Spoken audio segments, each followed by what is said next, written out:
Assalamualaikum warahmatullahi wabarakatuh. Alhamdulillahirabbil alamin wa bihi nasta'inu ala umuri dunya waddin. Wassalatu wassalamu ala sayyidil mursalin sayyidina Muhammadin wa ala alihi wa sahbihi ajmain.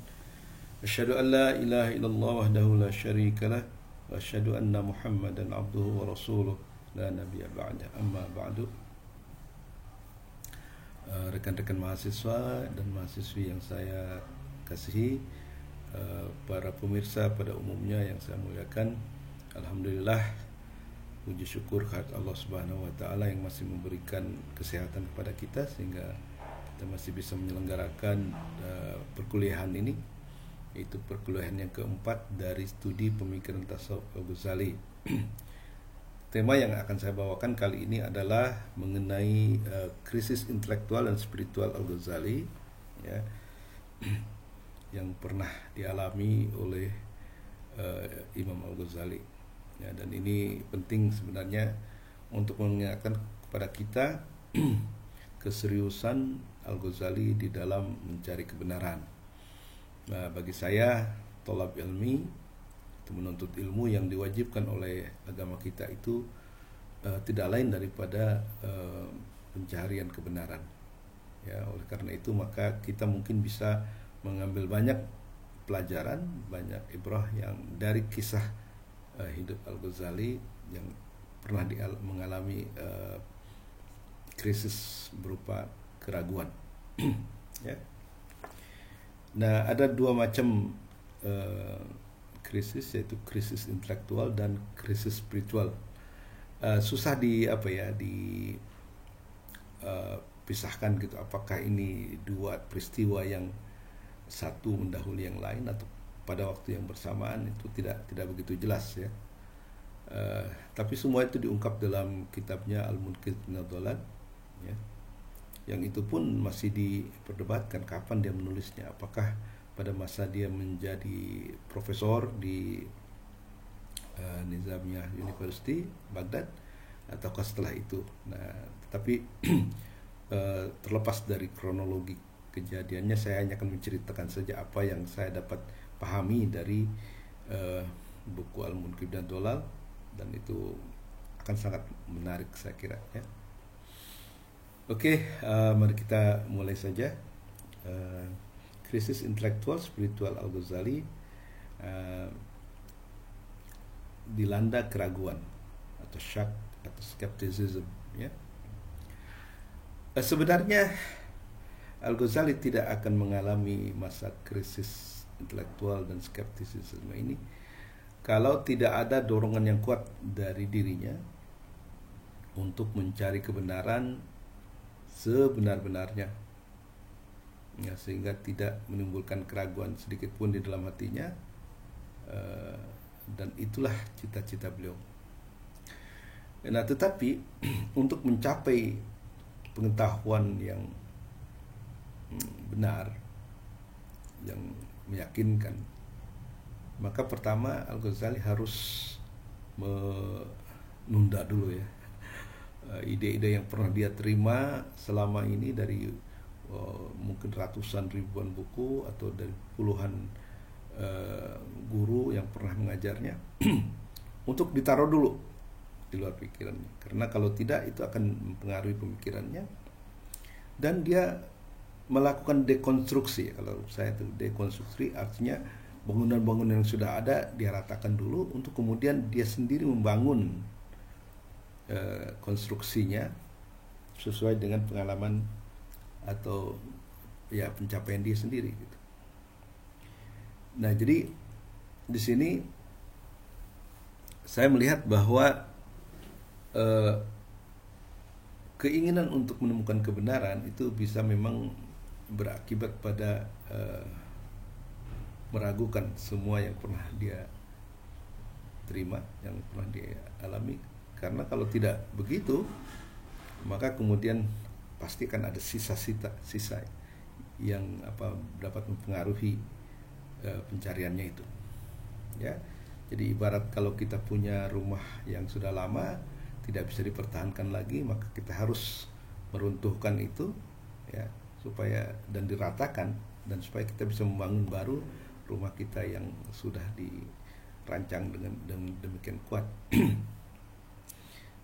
Ya, jadi keraguan itu bisa misalnya terlihat dari satu hari di mana beliau diminta untuk mengajar, karena beliau setelah mengalami keraguan tersebut beliau tidak bisa mengajar, dan walaupun beliau hadir katanya di ruang kelas, tapi tidak ada satu kata pun yang bisa keluar dari dirinya. Nah, setelah itu beliau ditanya kenapa tidak ada kata yang bisa diajarkan. Nah, dia mengatakan, dan ini penting ya untuk setiap guru ya, bahwa kalau saya mengajar, maka saya harus mengajarkan kebenaran yang saya yakini. Jadi bisa dibayangkan bagaimana saya bisa menyampaikan kebenaran sementara saya sendiri juga ragu terhadap kebenaran itu, ya. Nah, ini bukti komitmennya dia kepada kebenaran. Jadi kalau dosen sekarang itu kadang-kadang ya sudahlah, tidak perlu kebenaran, yang penting ada informasi disampaikan kepada mahasiswa, mau benar atau tidak benar, ya, kuat atau tidak kuat argumennya, itu disampaikan saja. Nah, ini bedanya kita dengan Al-Ghazali. Al-Ghazali itu memang orang-orang yang benar-benar the seeker of the truth, ya, pencari kebenaran. Dan bagaimana dia, keinginan dia untuk bisa mendapatkan keyakinan itu, dia mengatakan pengetahuan apapun dari saya, apakah itu ilmu eksakta, maksudnya ilmu alam atau ilmu agama sekalipun, saya ingin supaya keyakinannya itu katakanlah sama dengan kebenaran matematik. Jadi dia bilang kalau katakan kalau 3 itu lebih kecil daripada 10, itu yakin seperti itu, atau 10 lebih besar daripada 3. Nah, kalau ada orang yang mengatakan sebaliknya, misalnya bahwa 3 itu lebih besar dari 10, itu saya tidak akan rubah. Saya tidak akan merubah pendirian saya bahwa 3 itu lebih kecil daripada 10, sekalipun orang tersebut misalnya bisa melakukan hal-hal yang magical, misalnya membuat tongkat jadi ular atau apapun gitu. Tetap keyakinan dia pada kebenaran matematik itu akan tetap ada di sana, tidak akan goyah. Nah, jadi keinginan dia untuk setiap pengetahuan yang dia ketahui itu harus seyakin seperti itu. Nah, ini luar biasa ya, kalau menurut saya luar biasa keinginan seseorang untuk mendapatkan kebenaran secara komprehensif, secara meyakinkan. Nah, hendaknya kita juga seperti itu ya, kalau melakukan penelitian itu betul-betul ingin mencapai kebenaran dan menyingkirkan semua benih-benih keraguan, tentunya dengan metodologi yang benar, ya. Nah, maka diceritakan di dalam Al-Munqidh, setelah dia meruntuhkan semua pengetahuan yang pernah diketahui, ya kan, dia mau membangun sebuah konstruksi ilmiah secara langsung. Jadi dia sendiri mau membangun itu. Maka pertanyaannya adalah, pengetahuan macam apakah yang memberi saya keyakinan, ya, dari saya keyakinan dan tidak ada keraguan. Nah, ada pilihan, ada pengetahuan indera, akal dan hati. Pada saat awal-awal dia mengatakan, saya mendapatkan bahwa pengetahuan indera lah yang memberikan saya keyakinan kebenaran. Misalnya bagaimana saya ragu adanya buku yang di hadapan saya ini, adanya komputer yang ada di hadapan saya, padahal saya itu bisa menyentuhnya, bisa melihatnya, bisa mendengar kalau ada suaranya. Jadi dia mengatakan inilah sumber pengetahuan yang benar itu, yang tidak bisa diragukan, ya. Dan tentu saja pada masa berikutnya timbul sebuah aliran filsafat di Barat, terutama di Inggris, yaitu empirisisme. Jadi Al-Ghazali itu sudah mirip-mirip dengan itu pada awal-awalnya, ya kan? Jadi pengetahuan indera lah yang memberi saya keyakinan, dan itu kemudian ada resonansinya pada empirisisme. Empirisisme mengatakan bahwa sebenarnya seperti diwakili oleh John Locke, bahwa sesungguhnya manusia itu seperti kertas kosong, ya. Jadi pengalaman indrawi itulah yang kemudian mengisinya, gitu. Nah, jadi Al-Ghazali untuk sementara merasa tenang, ya, artinya merasakan merasa mendapatkan metode yang baru. Jadi metode ilmiah seperti yang dipraktikkan mungkin di barat itu sudah beliau alami gitu, ya kan. Nah, tetapi masih terus dia uji.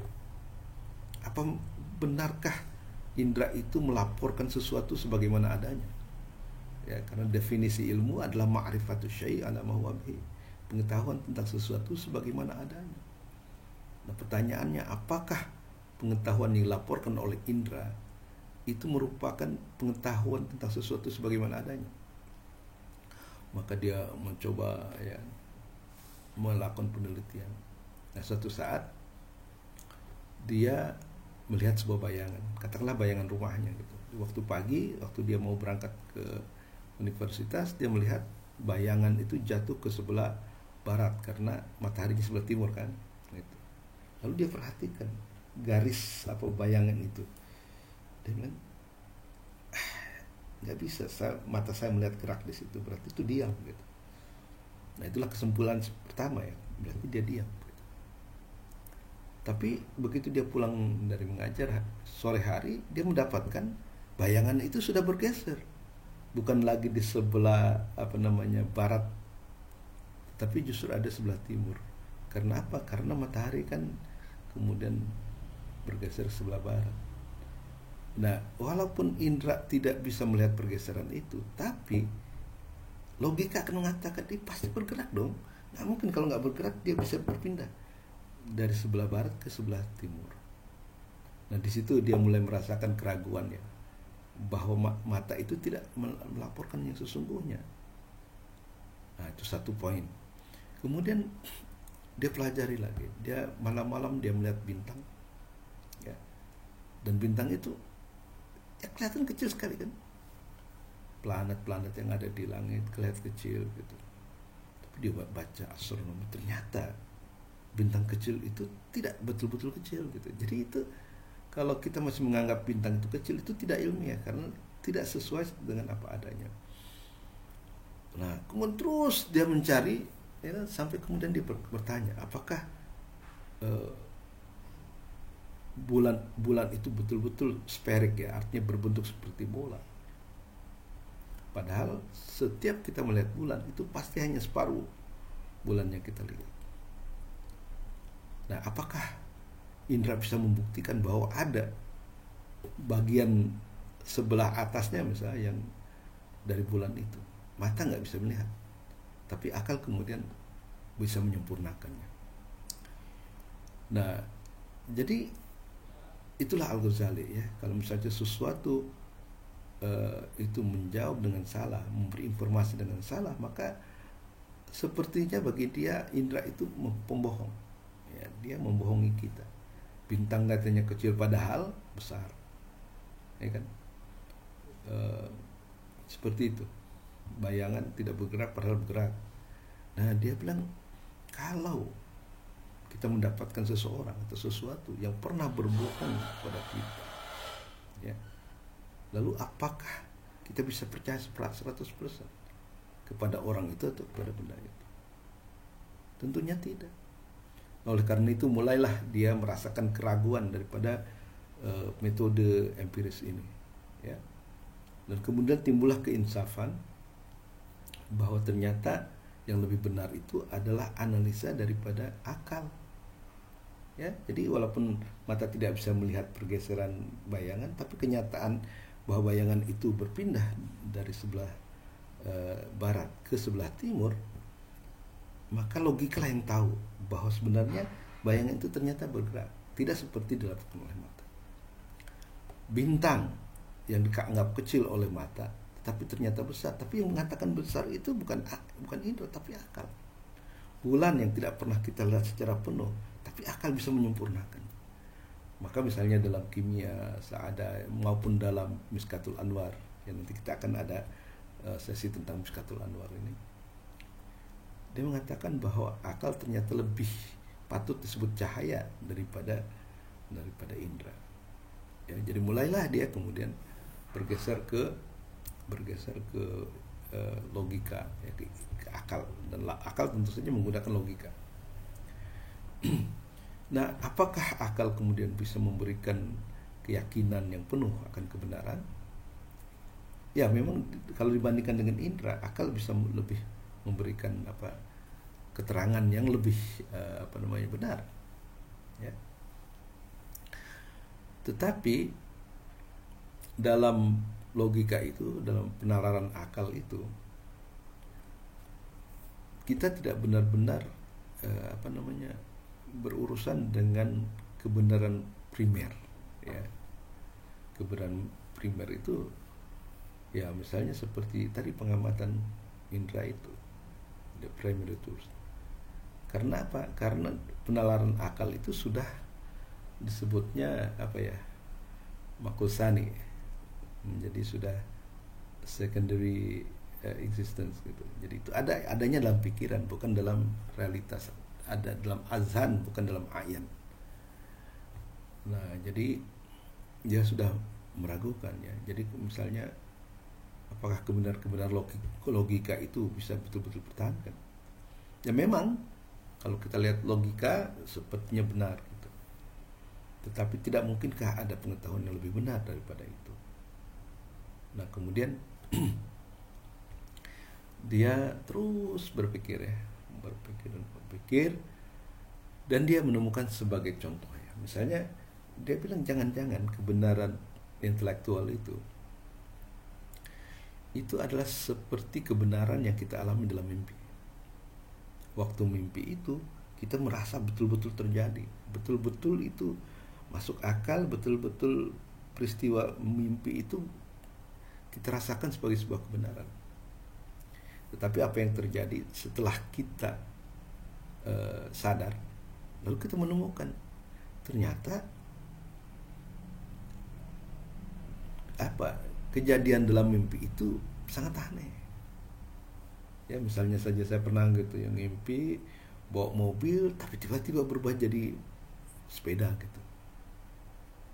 Waktu kita mau bermimpi kayaknya real aja, tapi kan kalau setelah sadar, kok aneh ya gitu. Cerita dalam mimpi itu aneh gitu. Ya.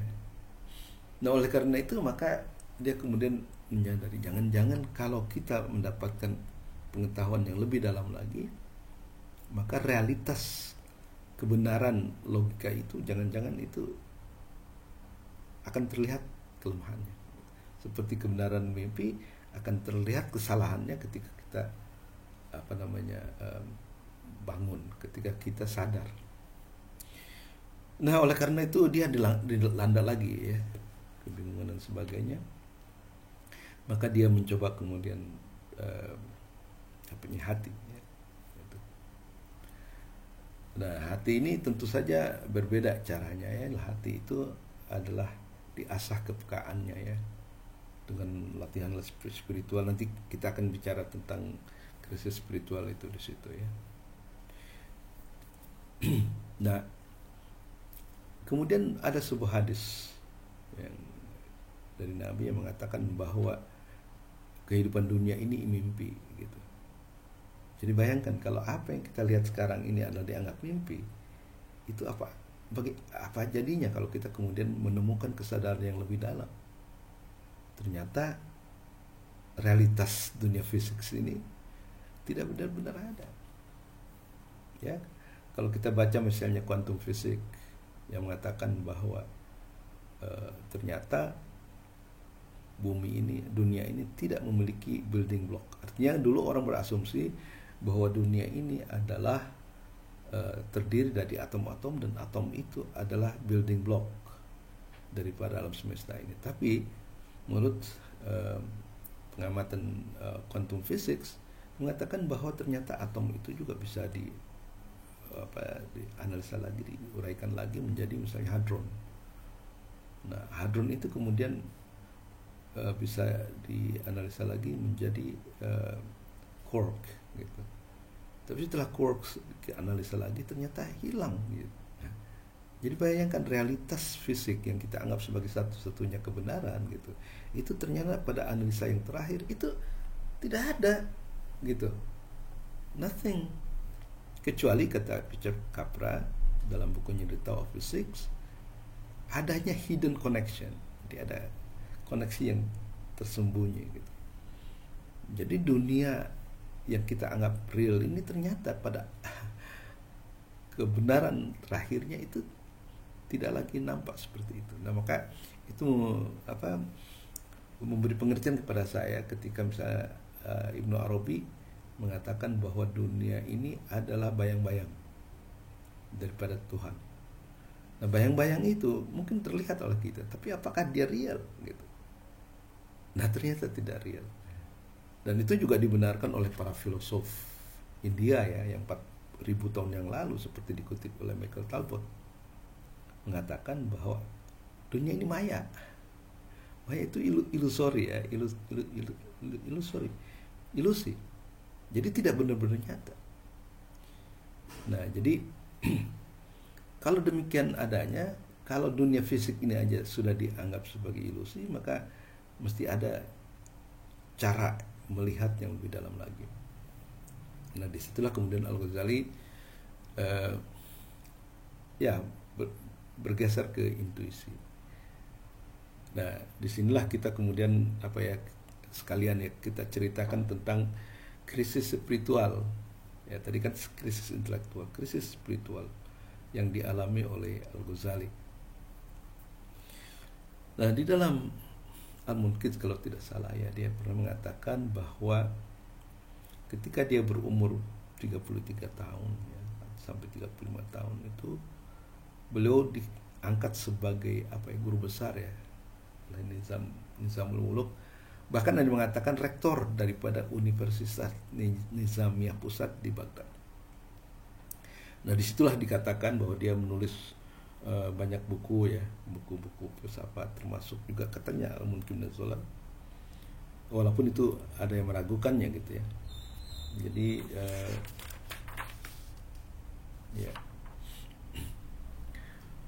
banyak buku yang ditulis pada masanya seperti pernah diceritakan pada masa kita bicara tentang riwayat hidup dan karyanya. Beliau pernah mengatakan bahwa setelah aku renungkan apa yang selama ini aku lakukan, lalu bertanya apakah aku pantas masuk surga. Nah, setelah merenung dalam, jawabannya tidak. Jadi dia mengakui bahwa selama ini apa yang saya lakukan dalam hidup saya itu bukan karena Allah Ta'ala, tapi karena maksud yang lain, mungkin keduniaan, dalam arti harta, mungkin kedudukan ya. Jadi diakui sendiri di situ bahwa ada kegelisahan spiritual di mana dia mengatakan aku pantas masuk surga. Ternyata jawabannya tidak.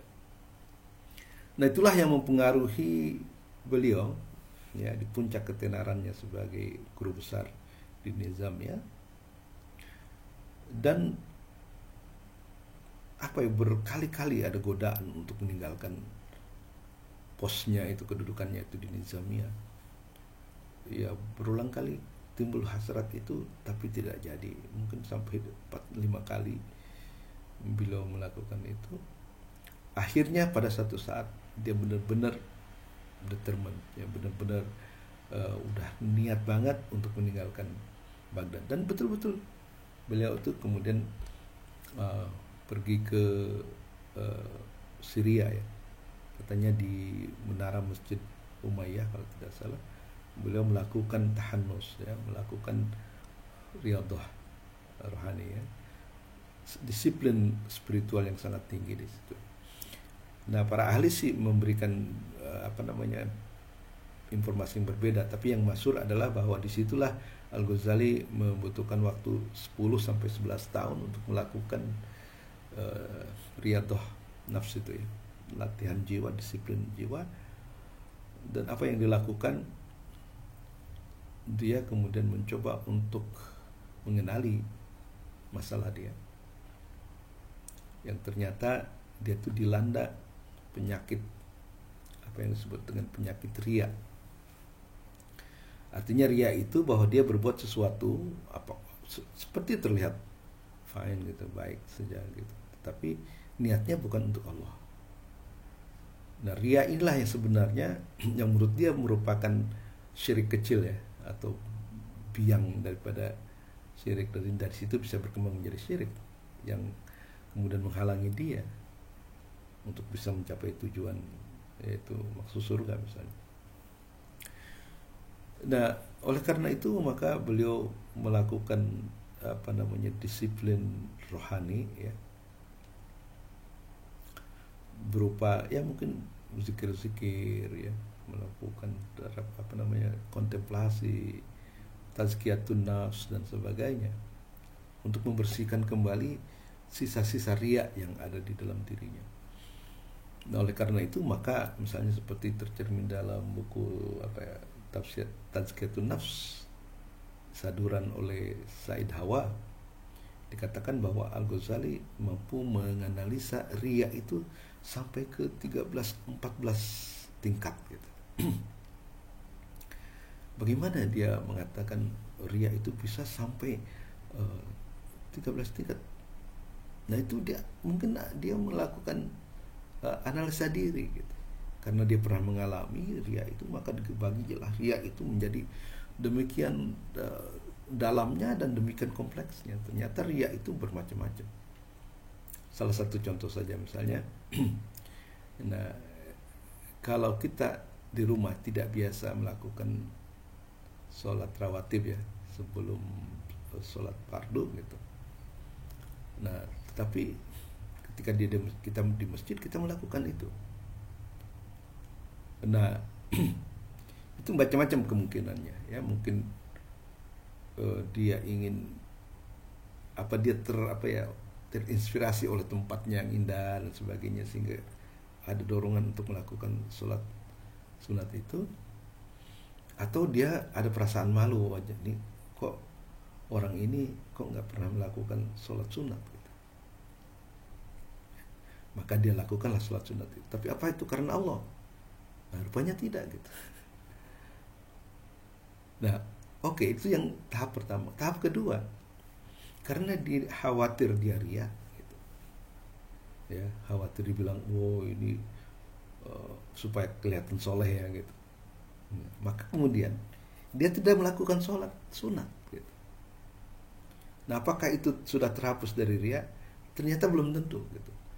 Tidak sholat sunatnya dia di masjid, niatnya juga bukan karena Allah, karena dia takut dibilang riya. Kalau dia melakukan sholat sunat, maka dia tidak melakukan sholat sunat, padahal itu juga riya. Jadi begitulah Al-Ghazali melakukan analisa diri sampai itu ada tingkat 13-14 seperti itu.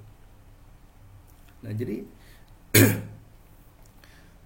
disitulah kita bisa belajar daripada Al-Ghazali bagaimana dia kemudian menelusuri jalan-jalan kebenaran, dan kemudian dia dikatakan bahwa pada saat itu dia mendapatkan itulah macam kasyafah gitu kan, penyingkapan dari Allah Subhanahu wa taala. Tapi itu setelah melakukan riyadhatun nafs ya, disiplin diri yang tinggi. Nah, apa saja yang dilakukan misalnya oleh seorang sufi di dalam melakukan riyadhatun nafs itu, disiplin spiritual itu.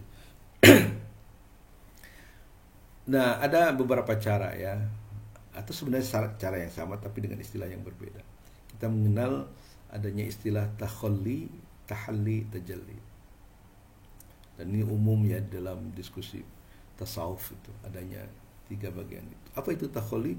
Takhalli itu artinya membersihkan diri, hati, jiwa dari segala kotoran-kotoran, dalam hal ini akhlak yang buruk ya riya, ya ujub, ya benci, ya marah dan sebagainya. Itu kan karakter atau akhlak yang tidak baik gitu. Termasuk riya tadi ya, sombong dan sebagainya.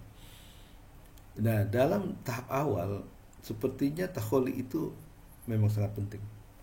Ibaratnya beginilah, kalau kita mau mencat ulang rumah kita yang 10 tahun sudah tidak dicat lagi, apakah bisa kita langsung dicat gitu? Rupanya tidak gitu. Jadi pastikan bahwa tembok kita itu sudah halus permukaannya, rata permukaannya. sehingga ketika kita mengecatnya itu kemudian akan menghasilkan penampakan yang indah gitu ya. Jadi biasanya ya kalau ada kerak-kerak itu kita gosok ya kan, kita pakai KP dulu dibersihkan yang keras-keras, kemudian setelah itu juga tidak dibiarkan, kita amplas sampai benar-benar permukaannya tuh smooth ya, licin sebagainya, halus lah maksudnya, bukan licin. Nah itu adalah tahap daripada tazkiyatun nafs pada masa awal. Jadi langkah pertama adalah membersihkan. Nah apakah cukup dengan membersihkan saja? Rupanya tidak ya. Kalau misalnya dibersihkan saja kan mungkin bisa belang-belang juga ya, walaupun sudah permukaannya halus tetapi tidak indah. Maka kemudian ada tahap yang kedua, yaitu tahalli. Apa itu tahalli? Tahalli itu menghias ya. Menghias diri dengan akhlak yang baik, dengan sifat-sifat yang baik. Jadi kalau tadi ada sombong ya kita ganti dengan tawadhu ya. Kalau ada ria ganti dengan ikhlas gitu. Kalau misalnya ada penyesalan ya kita ganti dengan ridho. Kalau tadinya marah kita ganti dengan sabar gitu. Nah itulah yang dimaksud dengan tahalli. Jadi jangan berhenti pada membersihkan dinding itu ya. Itu bukan tujuan. Jadi dibersihkannya itu bukan tujuan, tapi adalah jalan untuk menuju kesempurnaan. Maka setelah kemudian kita bersihkan, kita mulai untuk mengecat. Dan tentu saja mengecat ini juga tidak sembarangan ya, karena pertama dia harus serasi dengan lingkungan misalnya. Kemudian komposisi proporsinya juga harus benar gitu. Kalau misalnya ada dua warna, yaitu bagaimana menserasikan warna itu tidak sembarangan.